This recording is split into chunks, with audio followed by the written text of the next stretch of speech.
What is going on, Pacer Nation? Welcome back to another episode of Bring the Juice Pacers. Your guys, Cody and Derek, coming to you the day after the Indiana Pacers sealed game number 7 in the Garden against the New York Knicks and have advanced to the Eastern Conference Finals.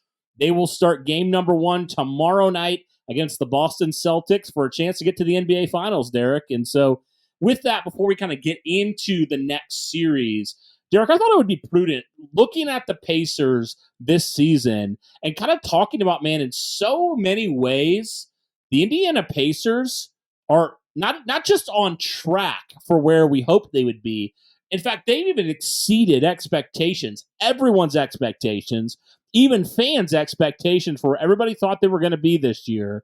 I mean, this is a team, Derek, that has completely shattered every single expectations, and here they are sitting here with a chance to go to the NBA Finals. The last time the Indiana Pacers were in the Eastern Conference Finals was when they were one of the best teams in the NBA, back with Paul George, Roy Hibbert, all those guys. It's been a decade, Derek. It's been forever. But Derek, nobody thought the Pacers were capable of doing this. They thought the Pacers were going to maybe not even be a playoff team. And when you look at last year, Derek, for where the Pacers were, I mean, they weren't even a playoff team. You know, they lost more games than they won. Last year, the Indiana Pacers were 35-47. The year prior, they were even worse, Derek. They were 25-57. So, I mean, this is a team that, Derek, has not had a lot of playoff experience. It's not like they've kind of slowly inched their way in where, maybe they, like last year, they maybe were got into the playoffs and or even won a series. No, this is a team that this is their first under this like current regime, their first playoff series, like their first ever time to go to the playoffs. And they've already played 2 series and they're already moving on. And so talk to me, man, just about how in your mind, man, the Pacers, for a lot of calculations and from what a lot of people have thought, they are way, way ahead of schedule. They are exceeding expectations, and it's pretty cool to see. Well, I'll just start it by saying this. I mean, it's funny because in December of this last year, you came to me with the idea that maybe we should start doing Pacers content. I mean, listen, we're all for trying to attack the indie market as much as we possibly can, because a lot of the indie market loves the Indiana Pacers. And, you and I, for years and years on end, didn't really have a desire to feel the need to want to talk about the NBA and specifically about the Pacers, because you're right. In recent memory, this organization has not been a great organization over the last several years when it comes to winning and losing. But again, that just goes to show you for the Pacers what they have provided people that represent Indiana and Indianapolis and the people that just want to see good basketball again. And this is what that team did. I mean, they made Indiana Pacers basketball fun again for the first time in a long time. I mean, again, you mentioned it. 25 wins in 2022. I mean, they were the 13th seed in the NBA, Cody. I mean, they were the third to last team in the Eastern Conference that year. And then Halliburton comes over last year, 35-47 this last year, 11 seed. So again, 2 downfalls of years. But then you see what this Pacers team has done this year and exceeding expectations. And we're going to continue to keep talking about it. But ultimately, you said it right. This team was not expected to be in this spot. And people are just going to continue to keep discrediting them for everything that has happened. I mean, even saw Draymond Green on his podcast saying like, oh, of course they made it to the Eastern Conference Finals. Somebody had to. I mean, look at the East, which is absolutely hilarious. I don't understand why these current players love to trash their own product so much. I mean, you need to be talking your product up, not trashing it. Maybe that's hence why the NBA keeps falling behind in ratings every year. But nevertheless, I mean, this is a team that, again, nobody expected to get to the playoffs, let alone make it to the Eastern Conference Finals.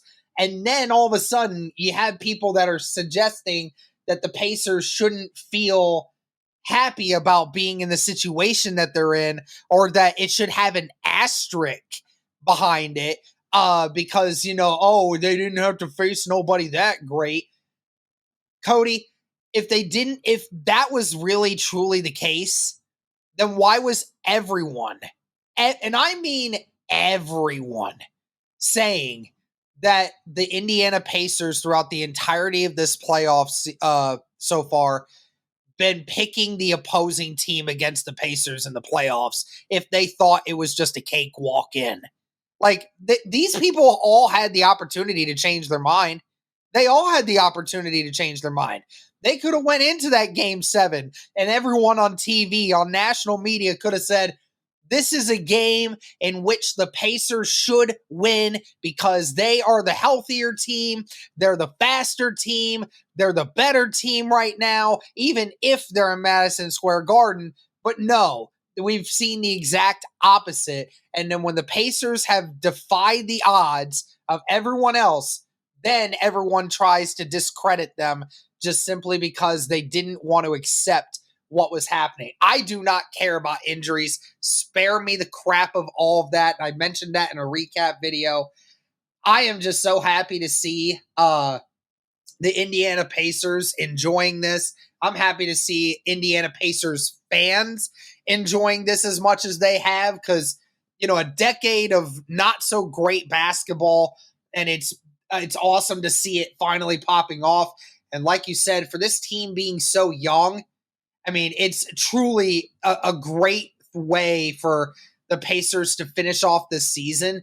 And regardless of where they end up at this point, this is such valuable information for this team moving forward. This is only going to make them better. And with some of the moves you made with this roster, I mean, you can't say enough about what these players have done. Well, here's the thing, Derek. It's like you talk about the people who are discrediting and saying the Pacers shouldn't celebrate because they beat these injured teams. And my retort to that is I agree with you. It's like, well, if it was such a cakewalk, then why did everybody pick the Knicks? Why did everybody pick the Bucks? If it was that easy for them, they act like it's like if a couple players are out, like the Pacers just shouldn't feel happy about winning. But Derek, here's the thing. Like, the Indiana Pacers have never been here before. Nobody expected them to do this. So to say that they can't be happy is utter and complete bullcrap. And you need to stop that. That is absolutely ridiculous. The fans and the players, they've never been here before. Really, a lot of these young guys, Tyrese Halliburton and all these other guys. I mean, Pascal Siakam and Miles Turner are really the only guys that have had any sort of playoff experience. So virtually this entire roster is fresh into this, right? So, like, I am totally happy with them completely. I don't care. At the end of the day, like, that crap happens. Injuries happen. And look what happens. The team that's the deepest is winning. The Indiana Pacers are extremely deep. I mean, they obviously have their 5 starters, but you talk about guys like TJ McConnell, you talk about Obi Toppin, you talk about Ben Shepherd, right? All these guys are giving you quality minutes off the bench.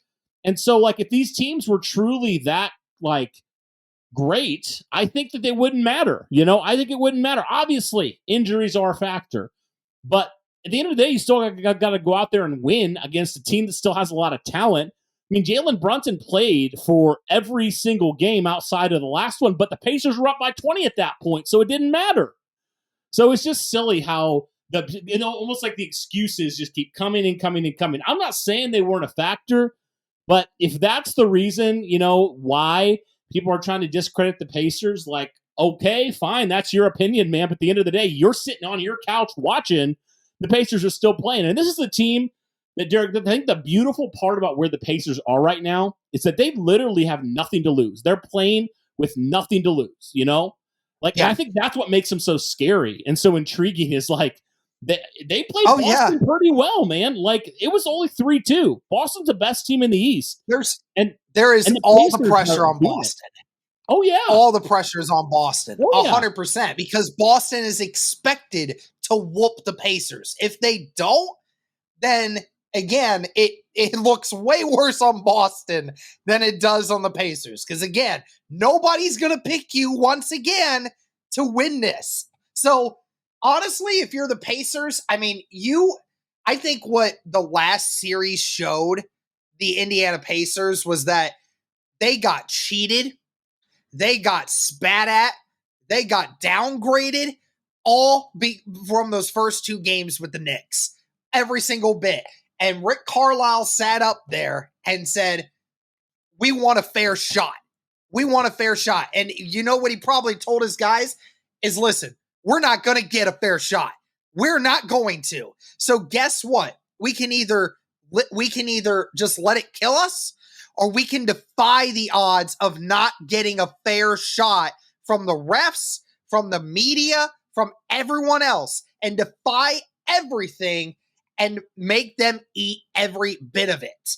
And that is what the Pacers did against the Knicks, because you saw it as the series went on. The Knicks were just incapable of handling the pace at which the Pacers played. They couldn't handle it. It just simply wasn't an option. The injuries just kept piling on. And that also doesn't help with the fact that in the first game, the Knicks had to play all of their starters for 40 or more minutes, every single one of them, just to keep them in the game. I mean, Cody, I want to remind everyone once again, of the 121 points that the Knicks scored in game one, 118 of those came from their starters. Wow. Their bench players got a combined 9 minutes of playing time. 9 minutes. Yeah. They did not step off the court. So here's my thing, Derek. That's so funny because you can blame the injuries, but how about your coach being an idiot and playing your starters for that long? How about you not having quality depth? Like, those things are factors and they matter. And it's not just your starting five. It's your bench. It's the guys that come off and provide quality minutes. And the Knicks, frankly, didn't have that. I know they had some injuries, but like, still, even if they would have been healthy, Derek, I'm like, they don't have that kind of thing. So the Pacers, they obviously have talent, but they're able to outlast them, right? And that's a part of the game. Like, that is a part of what happens because injuries happen, right? The Pacers haven't had Benedict Mathurin forever, but they've been able to weather the storm and they've been able to make it work, right? And so it's just so interesting how that does work. But Derek, kind of going off what you talked about there, because, you know, with the Pacers going down 0-2, I think a lot of people, maybe even us too, were like, is this series over? Like, is it already getting to the point where we're like, oh boy, like, it's getting rough? You know, New York's a talented team, but then, you know, credit Indiana. It started, man, with what happened in that game with the Miles Turner block and the Andrew Nembhard, or the Aaron Nesmith. No, I can always get them mixed up. With the Andrew Nembhard 3 to seal that game. And then from there, I mean, Indiana, you know, pretty much got control of that series from there. Had a couple hiccups. They had that one game in, you know, some of those games that were rough. They had the one game, especially, Derek, in New York, which you already know that was a complete dumpster fire, pretty unacceptable. But it's been really cool to see. And I think that 0-2 start and then to come back and win that series speaks to this team's growth throughout the year. Because, Derek, we've seen the Pacers. I mean, heck, we saw it in December, right? The Pacers were on like this 5 or 6 game losing streak. And it's interesting because Rick Carlisle went on The Fan this morning, was talking about that and how the Pacers recognized, like, this is not what they were doing was not sustainable, right? They could score the most points in the NBA, but their defense wasn't on par. Like, it wouldn't matter. You know, they wouldn't win basketball games. And so to credit them, they moved some players, they traded some players, they benched some players, and look what's happened. You know, they recognized their weakness, and they're like, we want to get the best 5 guys on the court. And it's been really, really good. So it's been cool to see this very young team in a lot of ways start to gel. Because remember, Derek, like, a couple of these players, they weren't like supposed to start for Indiana, especially when you talk about Andrew Nembhard. I mean, he wasn't supposed to start. I mean, he wasn't starting for a good chunk of the season. It was Buddy Hield, remember? And then obviously, you know, you talked about, was it going to be him? Was it going to be Benedict Mathurin? And he got the nod, but then Mathurin went out. So it was solely him. And he has been such a big factor in the Pacers' success as well. All these young guys that were kind of like afterthoughts in a lot of people's minds. Nembhard, Aaron Nesmith, Obi Toppin, like all these guys the Pacers got kind of like thrown in there, in a way, or for very little return for the other team. And the Pacers have made really some good trades and getting some key pieces to help them get to where they are. And so it's just been really cool. And I think that 0-2 thing and coming back and winning the series in Game 7 really speaks to this young team, their mindset, and also just, Derek, their maturity throughout the course of this season. Yeah, and it's funny because you mentioned I think what was funny, I saw somebody mention the Pascal Siakam trade from this year, and it's kind of funny because looking back at it now, like the Pacers fleeced that trade. I mean, they gave up 2 late first round draft picks. You gave up 2 players that didn't really do much for your team, and then a 2026 first rounder that, when you still have Tyrese Halliburton, you still have Pascal Siakam, you still have Miles Turner, you still have your nucleus of guys out there, and you're going to be one of the better teams in the NBA, and that draft pick really probably won't get you a high top quality player. Ultimately, that doesn't really hurt you much at this point. And I want to take a moment to appreciate the players here because, yes, I mean, obviously there's still more season to go. But like I said, guys, sitting here right now, regardless of whether or not the Pacers win this next series or not, I mean, the Pacers' future is bright. Tyrese Halliburton, he had such an up and down season. First part of the season, became a superstar in the NBA. Everyone was saying this guy is a superstar. Gets injured, becomes a shell of himself, Cody. I mean, we were sitting there. You even were texting me some days like they need to bench him for how bad he's playing. And then comes into the playoffs, realizes that he can't be like that anymore. And something switched in that dude. And Cody, it was very obvious in this last series when I don't know what happened. Whether Halliburton saw the stuff on Twitter, whether it was something Carlisle said, or whether he kept listening to something in his head, but a switch got flipped. And I don't know what happened, but Halliburton became the Halliburton that we know from the beginning of the season and became that clutch, almost in a way arrogant player that this team needed to have some kind of personality driving through that starting 5 and something that gave this team some swagger. Because he did that.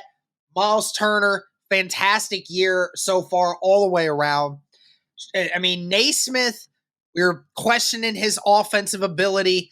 He's been putting on a show, especially in the playoffs. Nembhard, like you said, with that shot in Game 3, maybe one of the greatest shots in Pacers history at that point, because you're right. We go down in that game, the Pacers don't win the series. So it was one of the biggest shots ever in Pacer history. And then, of course, Siakam, it cannot be understated what he's done. He needs to be a max player for the Indiana Pacers. He needs to have a new contract. They cannot afford to lose that guy for sure. And, I mean, the bench is the reason why the Pacers are at where they're at. 100%. TJ McConnell, I mean, what more can you say about TJ McConnell, man? I mean, he has been the dog of that organization throughout the entirety of the year, and especially in the playoffs. He is just the little Energizer bunny that just never stops. He never stops. And like people said, it's annoying. He's the annoying little shit. He is. He just is. It's just, you can't get away from him. And Obi Toppin, listen, I put out a video, I think it was in like February, when Obi Toppin was starting to get more minutes. I put out a video and I'm like, do we need to be concerned about Obi Toppin? And this entirety of this playoffs, Obi Toppin, even before the playoffs, Obi Toppin really started picking it up, started getting a lot better. And there's a bunch more names I could get into with it, but I mean, the players, man. You gotta talk about Ben Shepherd. This is entirely off. Gotta talk about Ben Shepherd, because as a rookie, I mean, found his way in the rotation. He's been so good, man. Especially, I feel like especially on defense, he's been so good. So much love to Ben Shepherd as well. Can't forget him, because he's been such a good player as a rookie off the bench. So excited for him moving forward as well. But yeah, man, you talked about it. I mean, so many guys that are making the cogs turn here for the Pacers. And, you know, while, yeah, the Pacers have certainly had some help, we won't deny that. At the end of the day, Derek, I mean, they've won now 2 playoff series, and this was a team that people weren't even necessarily considering a playoff team. You know, people were saying they might just be around 500. You know, they might just sneak into the playoffs, and they kind of just did barely sneak into the playoffs in certain ways. That the East was that tight. But the Pacers have, you know, handled it. They've weathered the storm, and it's been really cool, especially, you know, over the last couple series, to see the Pacers kind of mature in certain ways, get that mental toughness. And so it'll be interesting to see what happens, like you said, here tomorrow in Boston for the Indiana Pacers' first game in the Eastern Conference Finals, first game in a decade. So, guys, let us know your thoughts here on the Indiana Pacers. Do you believe they've exceeded expectations like we have? Let us know all those things in the comments down below. But that'll do it for this one, guys. Thank you so much for tuning in. And as always, guys, go Pacers.